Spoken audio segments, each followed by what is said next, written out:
ایک بادشاہ تھا جس کی 6 بیٹیاں تھیں اور کوئی بیٹا نہ تھا۔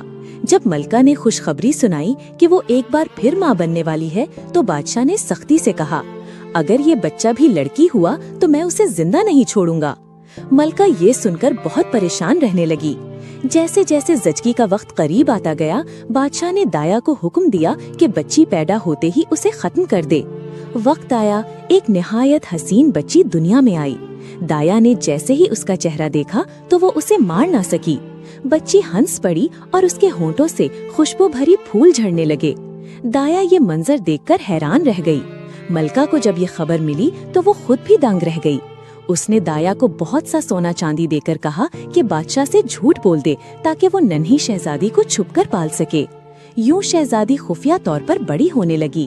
جیسے جیسے وہ چلنے لگی، اس کے ہر قدم سے سونے اور چاندی کی اینٹیں برآمد ہونے لگیں جنہیں ملکہ چھپا کر رکھتی۔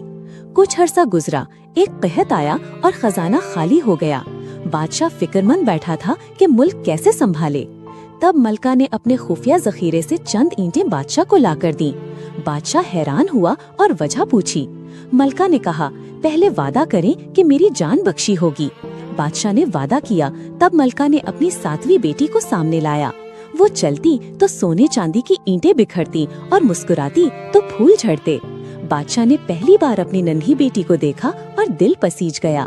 اس نے ملکہ کو معاف کیا اور بیٹی کو سینے سے لگا لیا۔ لیکن بڑی بہنوں کے دل میں حسد کی آگ بھڑک اٹھی۔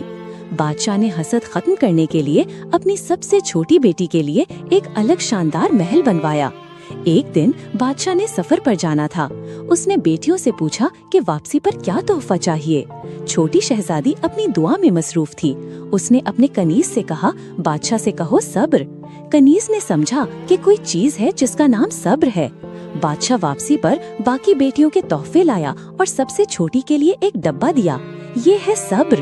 شہزادی نے کچھ نہ سمجھا اور ڈبہ ایک کونے میں رکھ دیا۔ ایک دن گرمی میں پنکھا تلاش کرتے ہوئے اس نے ڈبہ کھولا تو اندر ایک حسین و جمیل پنکھا پایا۔ جیسے ہی اس نے پنکھا ہلایا، ایک نہایت خوبصورت شہزادہ اس کے سامنے آ کھڑا ہوا۔ شہزادی اسے دیکھ کر بے ہوش ہو گئی۔ شہزادے نے اسے ہوش دلایا اور کہا، یہ پنکھا جب ہلاؤ گی میں حاضر ہو جاؤں گا اور جب چاہو گی واپس چلا جاؤں گا۔ یوں دونوں دن رات ساتھ گزارنے لگے۔ یہ بات بڑی بہنوں کو معلوم ہو گئی۔ ان کے دل میں حسد اور بڑھ گیا۔ وہ ظاہری دوستی جتانے لگے اور بہن سے شہزادے کے بارے میں راز جاننے کی کوشش کرنے لگے۔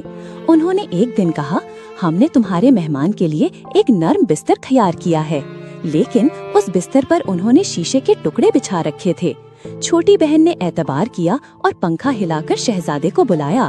وہ جیسے ہی بستر پر لیٹا، شیشے کے ٹکڑے اس کے بدن میں چپ گئے۔ شہزادہ خون میں نہا گیا۔ شہزادی گھبرا کر پنکھا ہلانے لگی اور اسے واپس اس کے دیس بھیج دیا۔ دن گزرتے گئے مگر شہزادہ دوبارہ نہ آیا۔ شہزادی روتی رہتی اور پنکھا ہلاتی لیکن کوئی جواب نہ ملتا۔ آخر اس نے عزم کیا کہ وہ خود شہزادے کے دیس جائے گی۔ اس نے لڑکوں کے کپڑے پہنے اور سفر پر نکل پڑی۔ جنگلوں میں بھٹکتی رہی۔ ایک دن ایک درخت کے نیچے آرام کر رہی تھی کہ اس نے ایک طوطے اور مینا کی باتیں سنی۔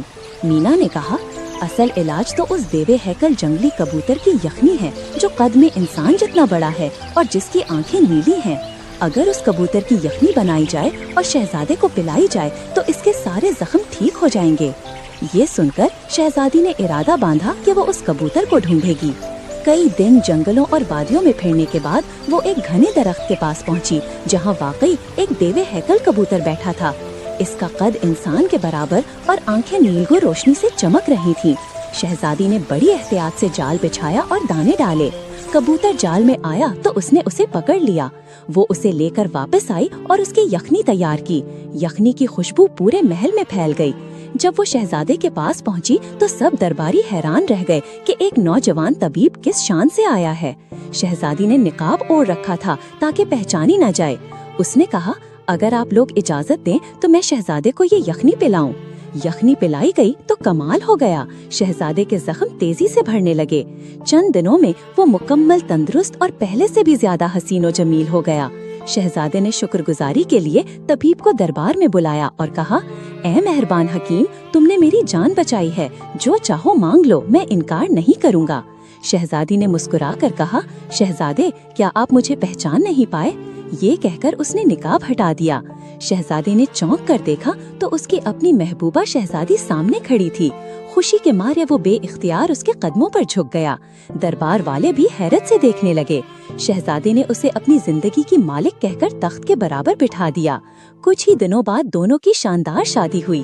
شادی کے موقع پر 7 دن اور 7 رات جشن منایا گیا۔ شہزادی نے اپنے والد بادشاہ کو بھی پیغام بھیجا۔ بادشاہ، ملکہ اور سب بہنیں بھی شادی میں شریک ہوئے۔ بڑی بہنوں نے شرمندہ ہو کر معافی مانگی۔ شہزادی نے دل بڑا رکھا اور سب کو معاف کر دیا۔ یوں شہزادہ اور شہزادی ہمیشہ خوش و خرم رہنے لگے۔ جب وہ ہنستی تو پھول جھڑ